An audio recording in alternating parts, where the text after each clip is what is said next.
Are you a business owner looking for real advice and input? You're in the right place. From concept to launch to growth, funding, and beyond. Welcome to Startup Hustle with your hosts. One once sold a business for $150 million. The other, the author of $1 Million Bedroom. Here are your hosts of Startup Hustle, Matt DeCoursey and Matt Watson. 1, 2, 3, 4, 3, 2, 1. 'Cause no one can do it like we do it, like we do it, like we do it. And we're back. Another episode of Startup Hustle. Matt DeCoursey here with Matt Watson. Hi, Matt. What's going on, man? I'm just here for yet another episode of Startup Hustle, which today is brought to you by Fullscale.io, helping you build a software team quickly and affordably. But Matt, I've got a problem. Mo money, mo problems? No, man, I am a fraction of the man that I used to be. That's for sure. Yeah, I know. I'm mainly quoting my wife, but but I've taken myself and I've divided myself up fractionally to all these different companies, and then I realized that I have become a fractional service provider, which is kind of odd because last I checked, I own Fullscale with you, and I probably shouldn't be fractionalizing my services. So I've brought in an expert. And I want to introduce Mike DeMaio, who's the founder of Crown CFO. Hi, Mike. Hey, fellas, how you doing? Pretty good. I'm hoping that you can put me back together again, and maybe a little better than what they did with Humpty Dumpty. But we're going to talk specifically about CFOs, but some about fractional services and getting, when you're ready for certain stuff. I know that the CFO role is something that is great for fractional services in a lot of regards, because a lot of companies aren't maybe at a point where they need that full-time service. So we're going to get into that. But before we start, man, what's your backstory? Yeah, let me give you a little backstory. First, I want to say I'm an avid listener, so I feel like I'm this guy out in the crowd, and like band called me up on stage to play a song. So he's the one, nice. Matt. He's the one that's been listening. So I appreciate it. Hopefully, I deliver here, being up on stage. But yeah, thanks for having me on. Quick backstory. I grew up in the great state of Delaware. Usually when I say that, people are like, hey, you're the first person I've ever met from Delaware. So right outside of Philadelphia. You're the first person I've ever met from Delaware, yeah. I think, Mike. Glad I could be the one. Yeah. So from there, I went to school at University of Scranton up in Pennsylvania, home of Dunder Mifflin. I think to show the office, put Scranton on the map. Got an accounting degree there. While I was there, I played in a band, and you'll probably hear me talk about some of that stuff today just because music's a big part of my life, and that was a great experience there. From there, I moved to Boston, was in a consulting firm for a few years, and then I got my MBA at a school called Babson College, which is known for entrepreneurship. And I knew way back when I wanted to start a business one day, so I got that MBA. I was in my mid-20s. The local connection is that Ewing Kauffman was a big donor to Babson. So I'd study in the Kauffman Center for Entrepreneurship every day. Obviously, he was a big proponent of entrepreneurship. Graduate that degree. From there, my wife and I moved down to DC, lived there for about a year and a half. I was working for a company that had, we ran call centers for the government. They had a big office out here in Lawrence, Kansas. So I was flying out a lot for work. My wife actually went to school at KU. So we were coming out for friends' weddings, coming out for KU basketball games. And after a while, I realized, wow, Kansas City is a great place to live. We want to move out here. So I transferred that job 17 years ago. From there, started working for a media company, became CFO of that company, left there. I worked for a company in the alternative fuel industry. So selling recycled tires, recycled railroad cross ties, shred them up, sell them as fuel to Fortune 500 companies. I was CFO of that firm. And then, when I turned 40 about 5 years ago, again, I had this burning desire to start a business. So I left there and started Crown CFO. Again, this fractional CFO service, thinking, hey, maybe I could just be a CFO for 4 or 5 different companies here in town and get a little diversity. I got immediate traction, took off, got really busy immediately, and have since then decided to bring on more CFOs into our firm. There's 9 of us now, all have been CFOs of companies in the Kansas City area. And again, just providing those services, CFO services, people don't need a full-time one. We have about 60 clients now, and things are rocking and rolling. Now hold on a second. Yeah. You keep saying CFO like we know what the hell that means. It's obviously an F word, and we got to explain it. Yeah. So do you just do debits and credits all day, like stare at QuickBooks, or like what does a CFO do? It's a mystery to me. Do you sort receipts with most of your time? And do I turn my expenses into you, Mike? Yeah, preferably all in a shoebox, please. Just at least Yes. You'll be lucky if you get a shoebox from me, dude. We just did a great episode about COOs, chief operating officers, and had a similar conversation about what they do is very different in every business. So, love to hear from you about a CFO and what they do that's different per different types of companies, different industries, why you need one, and the array of what they do. Yeah, for sure. So obviously CFO, let's start with that, stands for Chief Financial Officer. And really, I think when people think of it, like you guys gravitated to, you think of accounting, right? Closing the books, receipts, payroll, transactions, making sure the money's flowing, all that sort of stuff. And obviously a big important part of the job, as well as, perhaps working with the CPA firm for taxes, et cetera.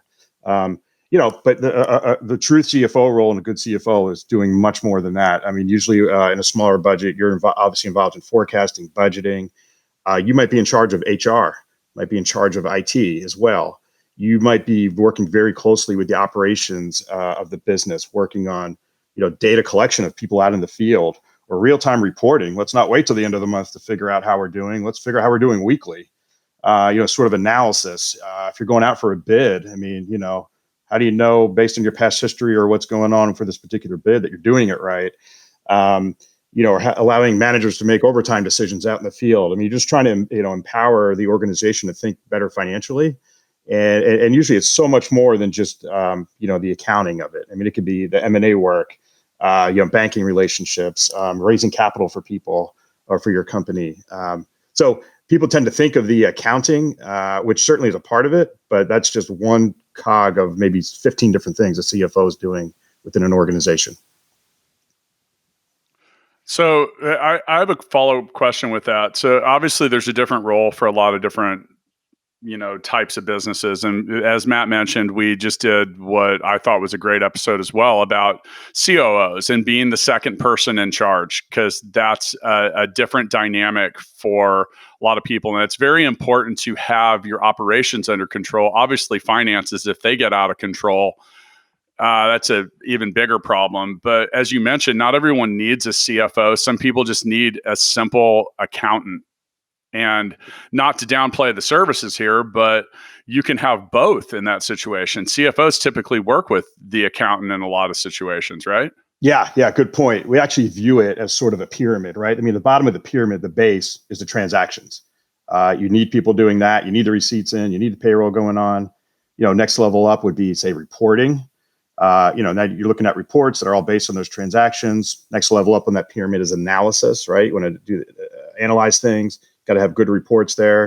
And then from there, you set your strategy and you communicate that out to people. So it all starts with the transactions. No one could even be a CFO if all the transactions aren't getting done and reports aren't being produced.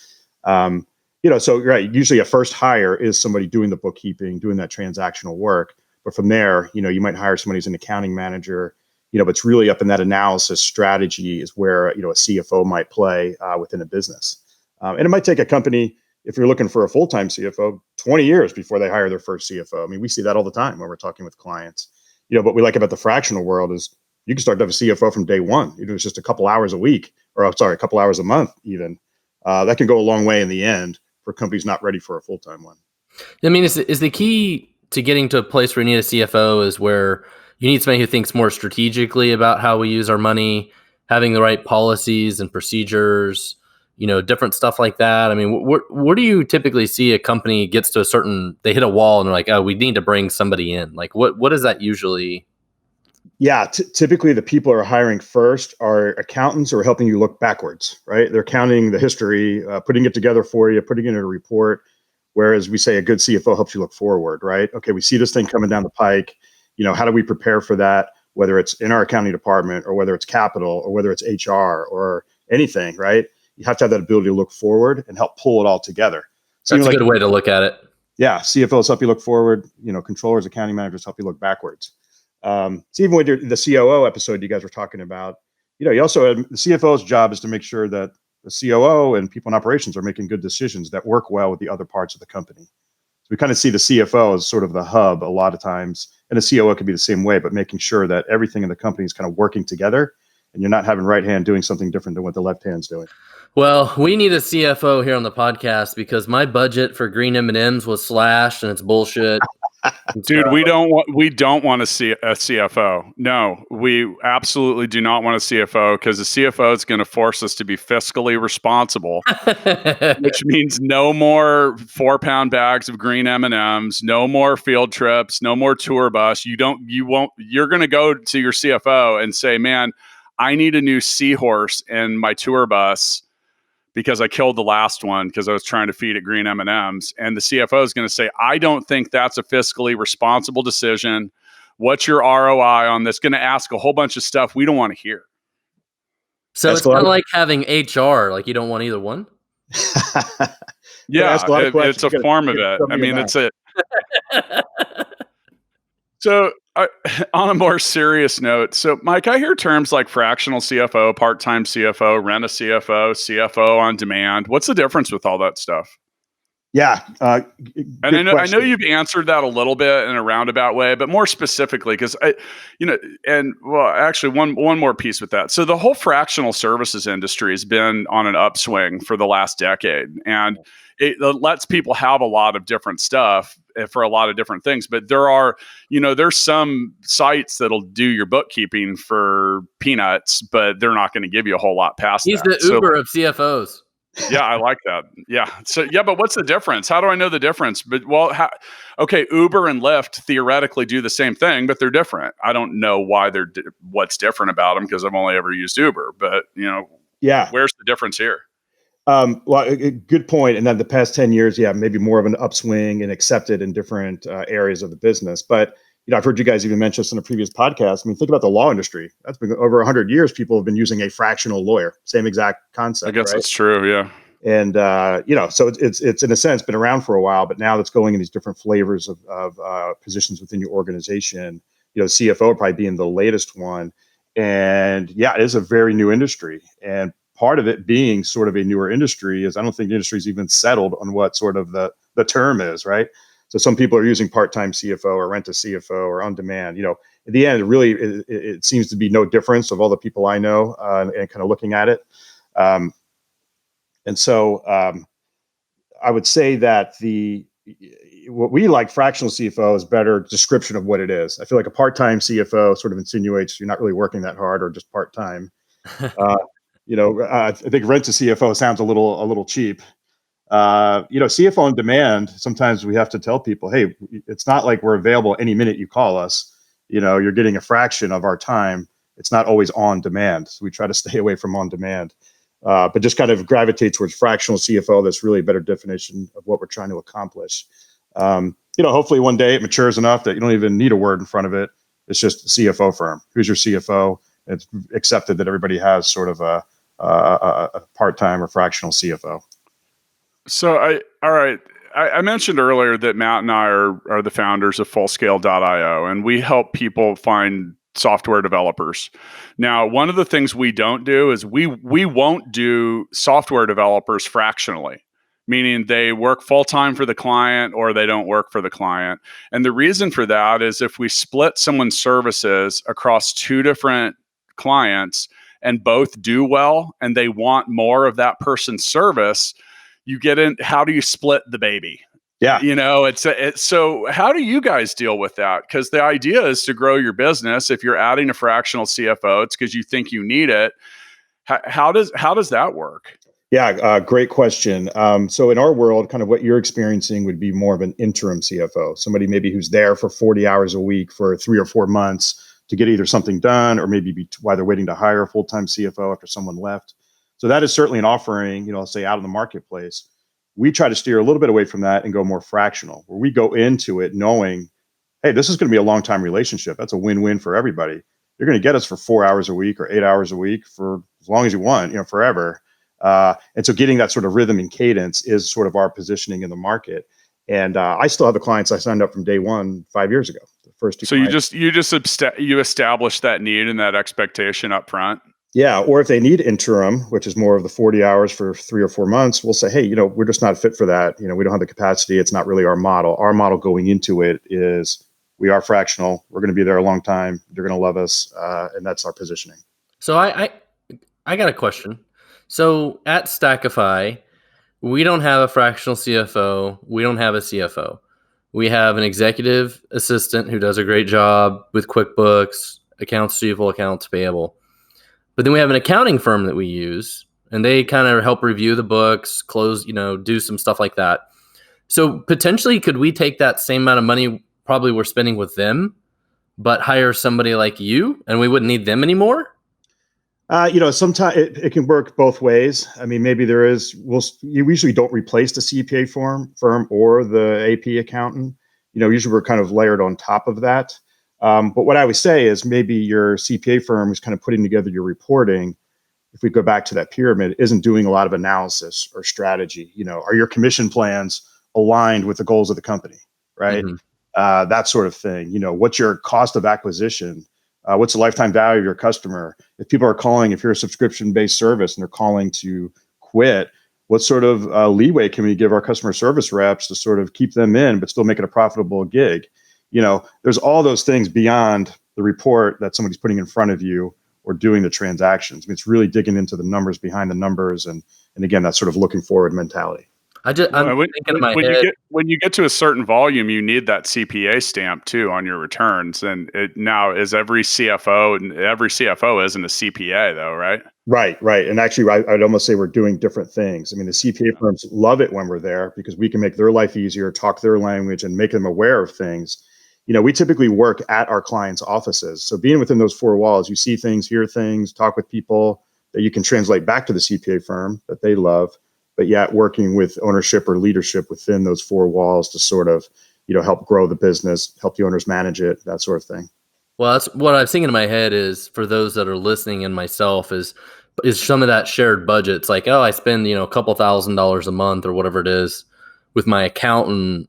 If I hired a fractional CFO, can I actually shift part of that budget over there and they'll do some of that work or whatever. So I was just kind of thinking in my head how they'll overlap. So. Yeah, or sometimes, hey, maybe you still need the CPA firm, but maybe the CFO can make things a little more efficient. So the CPA firm can do it more quickly and maybe cheaper, and therefore, save some money that way.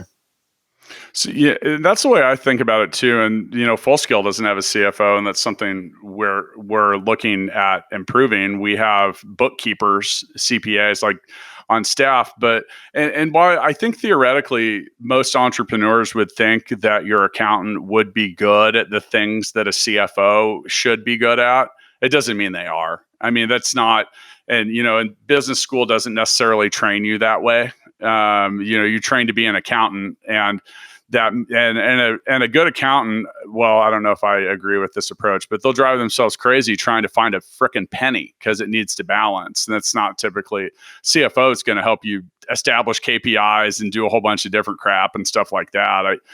I mean, it's at least my experience. Yeah, absolutely. Two different jobs. I couldn't step into a CPA firm right now and start doing taxes and audits and that sort of thing. Just completely different. We're usually people who grew up in businesses, helped run businesses. Some of us have owned businesses. It's about running the business, with that CFO or financial hat on and, helping ownership that way. You mentioned earlier that in some cases, you mentioned fundraising and acquiring capital. Yeah. How do you help clients do that? Is it, what, and feel free to expand on that. It's a very popular topic on the show. Yeah, for sure. I mean, first thing is, hey, let's talk about different forms of capital. And, we always say revenue is the cheapest form of capital, right? Then you have traditional bank debt. And then maybe, then people automatically think, I got to go out and raise equity. Well, there's even answers in between, right? There's alternative capital or subordinated debt, and they all have a different price. So sometimes the answer isn't always, hey, let's go out and raise some equity. It's like, hey, let's think this through. Number one, let's actually think through how much money we need. Let's not overraise. And so it could be, hey, look, you guys just need to sell more. You don't need to go out and raise capital. You need to sell more. You need to go out and get a better sales team or something like that. Or maybe it's working with the banks. Hey, maybe this bank said no, or your current bank isn't the right fit for you, but we know other banks who love this business and be more than happy to get into it and finance you that way. Or, I said, maybe there's alternative debt or alternative capital. A lot of PE companies out there that aren't looking for equity, but just looking to do debt. Or if you do get into the equity raise, it's like, hey, let's think about this a little more. I mean, you're talking about a raise now. What about the raise you need to do 2 years from now or 3 years from now? Different rounds, right? Let's model that out. Let's see how much we're giving away today, what you think the valuation is going to be. Let's model it out so we're not giving up too much of your cap table away today, and you save some dry powder for that. And then more execution. Usually we're the ones sitting at the table, with the company, whether it's with the bank or PE firm or an investor, kind of representing the numbers, answering those questions that maybe the owner knows their product or service really well, but they might not know the financial world really well. And we can kind of be there and be that voice at the table. And the investors love us too, because we can talk their language and they just know that there's a good person on that team, that where their investment's going. I think that's key too. I think that's a really good point. If I'm an investor, it makes me feel a lot better knowing I'm handing my money to somebody that's got a little more responsibility to it. Yeah, particularly if we've done deals with that particular investor or represented firms in the past. I mean, there's just that familiarity as well. It goes a long way. And same with banks, same deal, goes a long way. So Watson, you mentioned that Stackify doesn't have a CFO. We said that Full Scale doesn't either. Why have you not hired a CFO up till now? That's a really good question. We've done some fundraising and stuff like that in the past where it definitely would have been helpful to have somebody with, forecasting and modeling and even maybe helping with the fundraising part of it. Mike, when we talk about the fundraising part of it, how much would the CFO actually be the one talking to a VC and stuff like that? Or would they still be behind the scenes? So first step would be, hey, if you're putting together a pitch deck or offering memo, we're sort of putting together all the forecasts in the background, making sure everything ties, making sure we're including a balance sheet, which not everybody understands, and making sure it all works, make sure it's all tight, understanding the numbers behind the numbers. And then, we don't necessarily dial for dollars. We're not the ones out calling 1 million of the investors, but once some investors are in play, once the investors are in play, certainly being part of that conversation and, again, answering the numbers, answering their questions, that sort of thing. Really kind of owning the numbers. I thought I had somebody to dial for dollars for me. I'll do that for you, Matt. Yeah. One of the things I think when it comes to capital raises, and like you mentioned, Mike, the investors, when they get to speaking the language of the investor, that's something that, it can be hard to do if you're not well versed with that. And I think that from an investor standpoint, if they're going to plow a bunch of money into your company, they want to feel that there are specific fiscal controls, disciplines, and other things in place that are going to make them feel better about that. I mean, that's just from my own firsthand experience of having people basically say, well, why don't you have a CFO? Or can I talk to your CFO and some of that? And it's a natural growth process. And I think it's cool that the fractional world can keep track of that. Now, not to get off topic of the CFO, but what are some other popular fractional service industries that have really been on the upswing in the last 5 to 10 years? Yeah, for sure. IT, probably the biggest, right? You can outsource your IT, have a fraction of a CIO. HR is one we see a lot. Sales, marketing, which can be two different things, are usually the biggest, in addition to the legacy ones, which are lawyers and sort of that CPA tax firm. So I almost think CFO position was the last one to come to the table in terms of a fractional, which is surprising now that I'm in it, because I think it's very easy for us to show our value. It's right on the bottom line there. And so, I think the industry's poised to really take off at this point. I grew up, my father's an attorney, and I'd never considered until 20 minutes ago that he was a fractional service provider, which is a really great example. I mean, I had really never thought about that, because that's most businesses, that's your legal team. Yeah. So and that's going to be interesting. So you mentioned that you usually go and work at the client's office. How is that changing for you in our current business climate? Yeah. Certainly, we're a mobile workforce. And so you're used to kind of popping in and popping out of places. We have a home usually at our clients, but we don't have our own offices. We're just more mobile in that sense. So, in a climate where, hey, maybe people aren't in the office as much as they were before, we're sort of used to being able to work on the fly, communicate with them over email, Zoom, phone, as it is. So for us, it really hasn't changed, I'll say, the way we work, but usually we're part of the leadership team in these companies. And so, what's been great is being able to, if we have 60 plus companies and 9 consultants in our firm, to kind of hear ideas of what other companies are doing. So when we're providing that sort of advice to our clients, we can say, well, here's what other companies, are doing, maybe in your industry or what, who are clients of ours. And it just helps add value much more quickly in that sense. I like that part a lot. That's something that we do a lot at Full Scale, and you can let clients know what's working for other people and the way that they go about it, and from the good to the bad, and without giving away too much info. It's pretty easy. Yeah. It's just, hey, these are some things that we're seeing that that are working for some people and then not. And that's been a very productive approach for myself when talking to our clients at Full Scale. So once again, with us today, we have Mike DeMaio, who is the founder of Crown CFO. Now, I like it when you're interactive. So go to crowncfo.com. You can learn more about what they do. Mike's located in Kansas City. However, I'm pretty sure that a company like Crown CFO could provide services to people about anywhere. Is that correct? Yeah, for sure. I mean, certainly with Zoom video now or similar items that, we can work virtually. We, selfishly like to be there. We like to be on site. Like I said, you just learn a whole lot more and you interact with people, and it just create a lot more value being there. But obviously, we do have clients outside of the Kansas City area. We've won franchises kind of all around the country and working with different owners of those franchises, around the country, and can do all that virtually. So, yeah, not a problem with that at all. Okay, so you mentioned that you have a passion for music. Yeah. That means it's time to play Mixtape the Game. All right. Mixtapethegame.com, available on Android and iOS devices, or order a good old fashioned deck on Amazon. I have pulled an actual card, not a virtual one. You see, Matt? Oh. I brought my mixtape deck up. I'm no longer just looking at a screen, but I am going to read a scenario. We are all going to name a song that comes to mind, and then we will vote. You may not vote for yourself. It's mainly directed at Watson. Heavyweight championship of the world. What is your walkout music?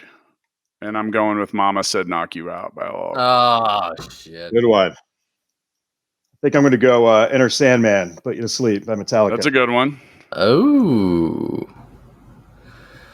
I'm thinking of Damn It Feels Good to Be a Gangsta. And I don't remember who sings it. Well, that means you have to sing it, right? No. You still owe the... Try to get it, boys. I think from episode 6, I think you still have to sing Call Me Maybe by Carly Rae Jepsen live on the podcast. I know you did it in karaoke in the Philippines, but come on. What do you always say? No video, it didn't happen? That's right. So I better be quiet because you have videos of me singing karaoke. It is time to vote. So we have Enter Sandman from Mike DeMaio. What Good to Be a Gangster By the Ghetto Boys. And Mama Said Knock You Out by LL Cool J is Matt DeCoursey's selection. I'm going with Mike's answer. I got to go with LL Cool J. I think Mama Said Knock You Out's a good one. The CFO is going to make an important decision. I got to go with LL Cool J. Yeah. Yes. Good one. Victory. Way to think quick on your feet. That was a good one. Yeah, I had to get it out because I felt like that would have been a pretty popular choice. So I'm not winning awards for creativity and originality there, but anyway. I still think you're cheating. You stare at these cards all morning. Dude, I literally pulled the card like right there. No. You think that there's all right. I think we need to hire an accounting firm to audit my mixtape selection. Yeah. I was going to say, why we're here, it's time to discuss this. Watson thinks that there's a mixtapes conspiracy. There is not. I literally have a deck of cards. Here, listen, I'll shuffle them. Right in front of me, I reach down, I pull out a fucking card, I read a scenario, and actually, Matt, most of the time I put them back in because I think, that might be too challenging for Watson. Oh, come on. Well, DeCoursey, let's prove it. Why don't you pull out another one right now? Right, all right, fine. All right, see, right here, new card. That's me flicking the card so you can hear it. I know you can't see us. Your favorite song from a movie soundtrack? From a movie soundtrack. I'm going with Footloose. Oh, that's a good one. You know, I'm going to go with Grease Lightning from Grease. Oh, that is a good one. It's not. That's a terrible answer. You have zero. Mike can say any song besides that one and probably get my vote, by the way. Oh, I'm trying to think. Well, I love that movie from the 90s, Singles. Had a bunch of great grunge rock on there. So I'll pick like Seasons off of that one by Soundgarden. But I don't think it holds a candle to you guys, though. We're going with Wait, what was that? That's not the movie. Yeah, Soundgarden. It was it could movie soundtrack, man. It doesn't have to be the name. God, you guys are. I'm giving Mike my vote because. What movie is that from? Can I abstain from voting? Yeah, Singles. 90s movie. Had a bunch of Seattle grunge bands on the soundtrack. Yeah, dude. Come on. That was when Matt Dillon still had a career. All right, I'm going to go with Footloose. Yeah, Footloose. Classic. Woo! What did Rex Hudler teach us? You can't win a doubleheader if you don't win the first game. And Matt Watson taught me that you can't drink all day if you don't start early. That's right. Important lessons from the podcast. So back to business here. Once again with us today, Mike DeMaio, founder, the guy at Crown CFO. Go to crowncfo.com. Call him up. Get your books together. If your shit's not straight in that regard, you're probably not raising money. Is that a nice dose of keeping it real? Okay, so Mike, I'm going to be honest. I hate accounting. I can do it, but I hate it. I don't like it. So I put it off. I don't want to do it. I like to just see the results. And that goes, it's my personality style. Type A, highly driven, not that great with details like this. So what do you think the qualities of an A grade, like a racehorse level CFO are? Yeah. And first of all, I'll say too, Matt, your time's not best spent worrying about accounting in the company, right? You could probably do much more valuable things within your company than even worrying about the accounting or spending any time in it, besides the fact you even hate it. The good qualities in a good CFO are just the ability to, especially a fractional CFO, the ability to problem solve very quickly, right? You're not there 40 hours a week. And, if a challenge comes up, how quickly can you sort of solve that problem? Again, it's that ability to look forward, like I mentioned before. I mean, the CFO's got to look forward, that looking backwards, we can hire people to sort of do that. So the good CFOs kind of help you look forward. Somebody who really has that, a lot of prior experience as well, right? I mean, a good CFO, whether full-time or part-time, is bringing experience to the table.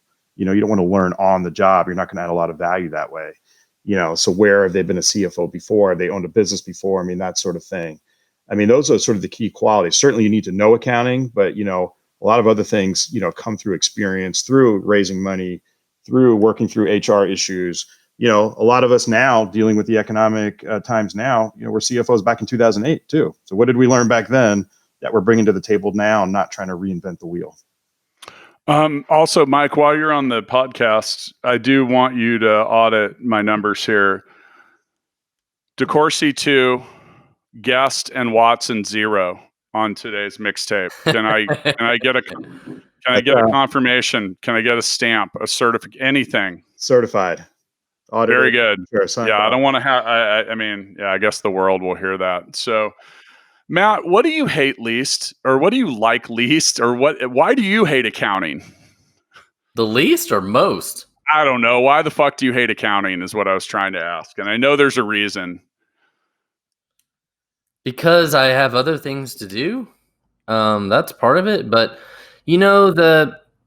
you always need somebody who's thinking about things more financially around, should we hire this person? Should we not hire this person? What if our revenue does this? What if our revenue does that? Do we have money in the bank? What's our runway? What's our burn rate? Like, somebody who actually thinks about that shit is kind of important.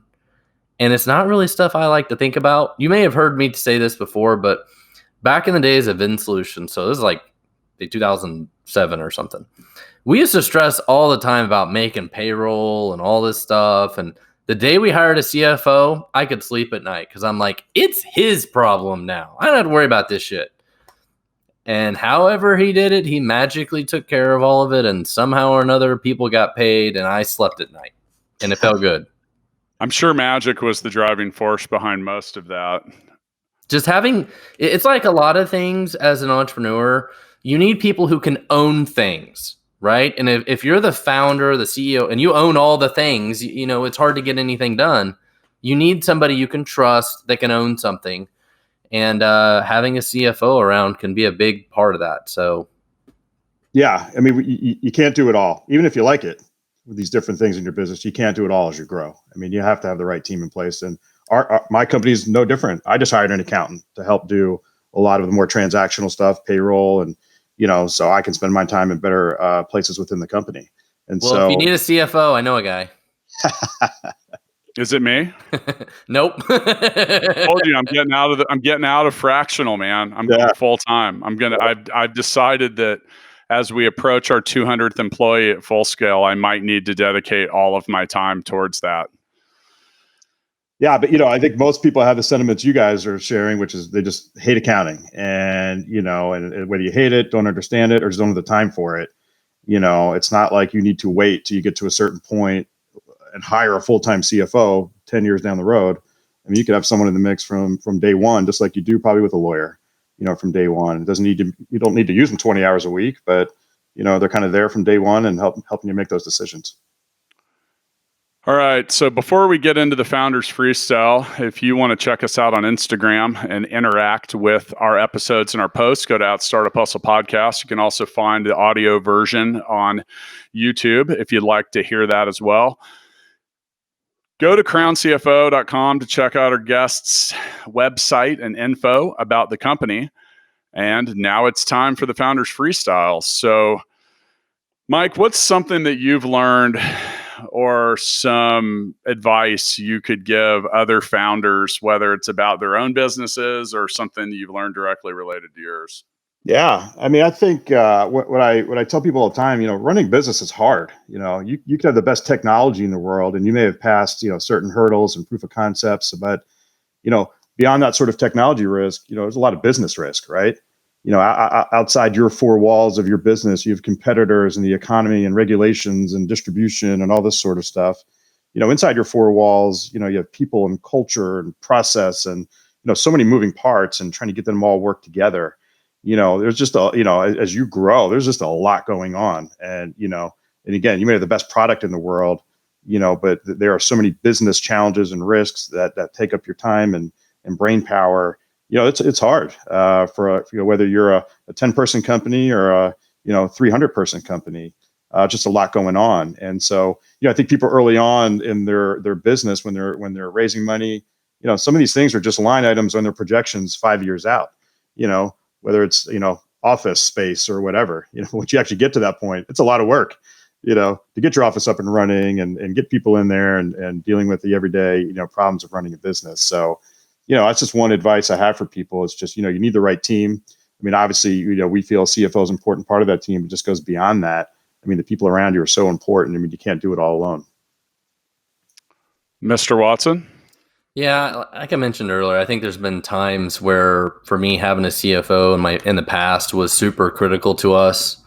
And even today at Stackify, in with Full Scale both, we don't have one, but I think it could really benefit from us. It's one of those things where we need it in spits and spurts. Once in a while, it'd be really useful, and then it's not. And that's why I think a fractional CFO could be a perfect fit for us, and it's something we should probably do.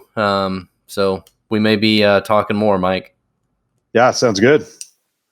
So before I end this, another episode of Startup Hustle brought to you by Fullscale.io. I think you're in a golden age as a startup founder, being able to easily find all different kinds of fractional service providers. It offers a level of agility and flexibility. You talk about, you listen to what Mike's saying here, you get set up for what your business needs, how your business needs it. And The financial planning of a startup is difficult because you have no idea what's coming down the road. It's all a guess. And having someone that has a strong understanding of creating different scenarios, contingencies, budgets, plans, all of that can be a real big benefit, because if it's not something that you've done yourself in the past, or it's not something you feel comfortable doing, you're going to spend a shitload of time arriving at probably a shittier conclusion. And, I'm just keeping it real there. If it's not something that you excel at and you think that you will enjoy or good at, then you need to find someone else to do it, because the ball of rubber bands will just get bigger and bigger and bigger. That said, I gotta get back to work, guys. I got a lot of stuff to clean up. This made me realize I need to get my my books together. And thanks for putting Humpty Dumpty back together again, guys. See you next time. Thanks. Thank you.